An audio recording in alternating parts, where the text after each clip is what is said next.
On the way back from Lewis's funeral, my mom told me to start packing. She waited until the day before we left to tell Edie.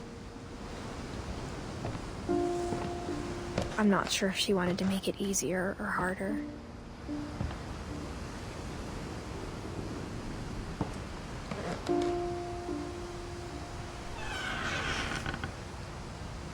I wish we'd stayed. But I understand why we left.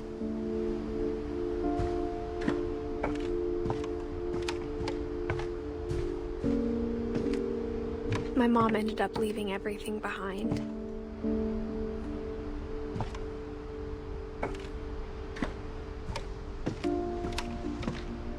What happened that night had been coming for a long time.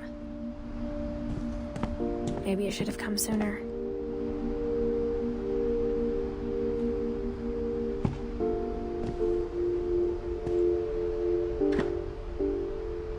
But it had to end one way or another. All that's left now is to tell you about that last night.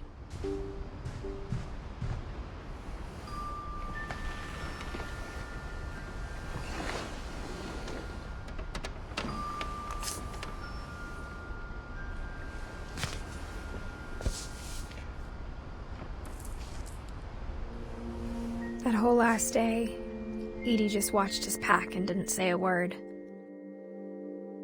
Until supper, when she raised her glass and said, "To our final night together, and all our final nights apart." Grandma, you know what I said about alcohol.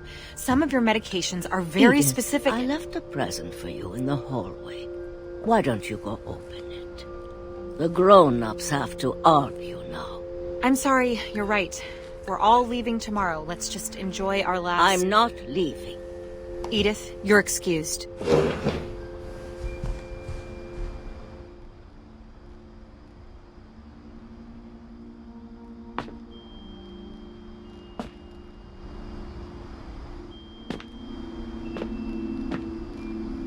The power had been shut off that morning, but Edie always had plenty of candles. When my mom sealed the library, I don't think she knew about the other entrance. Or that Edie had a key to it.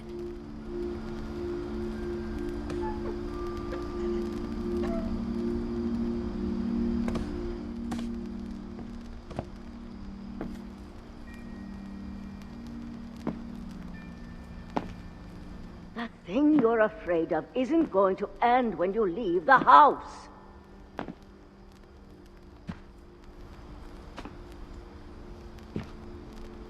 Edith has a right to know these stories.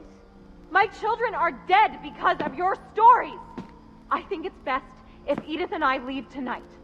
We'll have the nursing home send a van for you in the morning. Okay?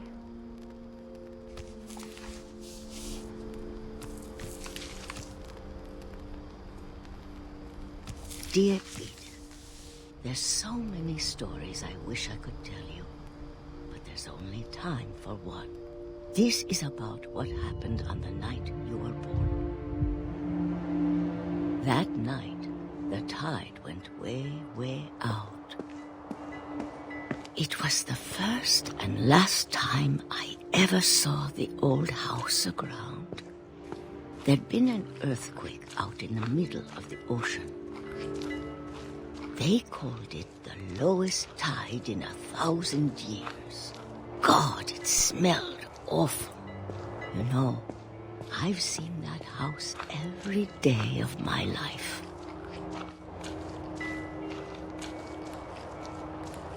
But I never thought I'd go back to it. When the fog rolled in, I lost my way.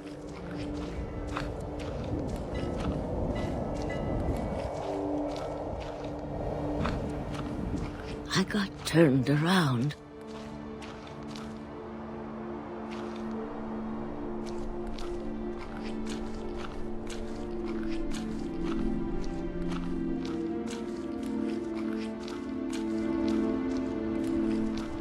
I started seeing things.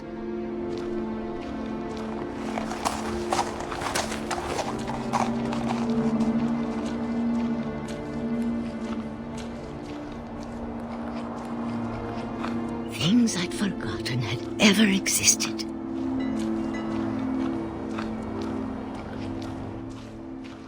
But when I saw them, they felt like old friends.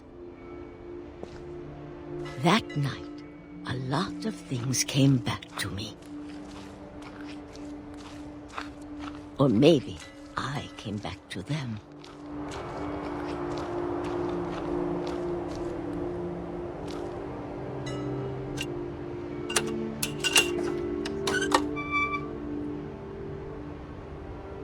Things I can't explain, but that I need you to try and... Edith, what are you doing in here?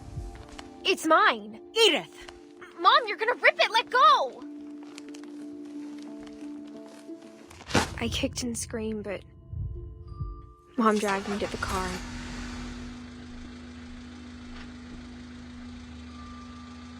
I never saw Great-Grandma Edie again. The next morning, the van came to pick her up, but she was already gone.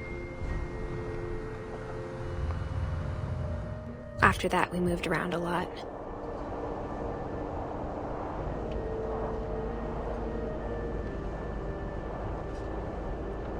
We both tried to make the best of it.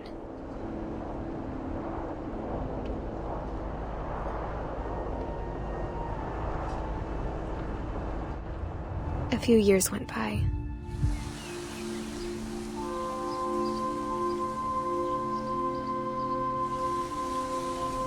My mom didn't like to talk about it, but she started getting sick a lot.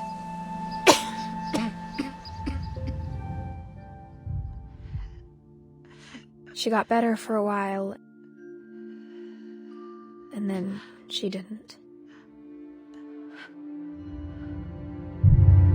And then I was alone.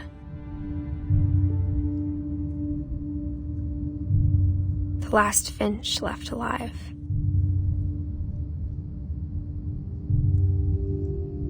Until I found out about you. I'm still not sure what to tell you about all this. If we lived forever, maybe we'd have time to understand things. But as it is, I think the best we can do is try to open our eyes.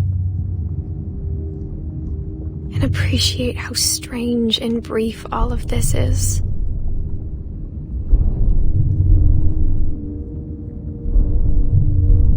This journal was supposed to be for you.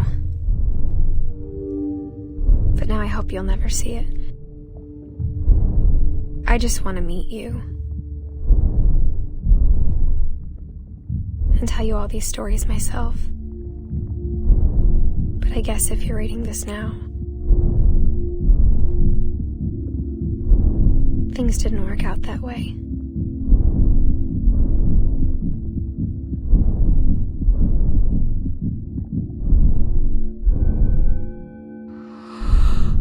This is where your story begins.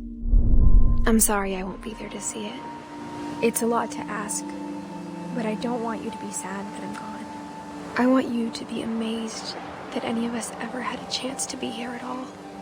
Good luck.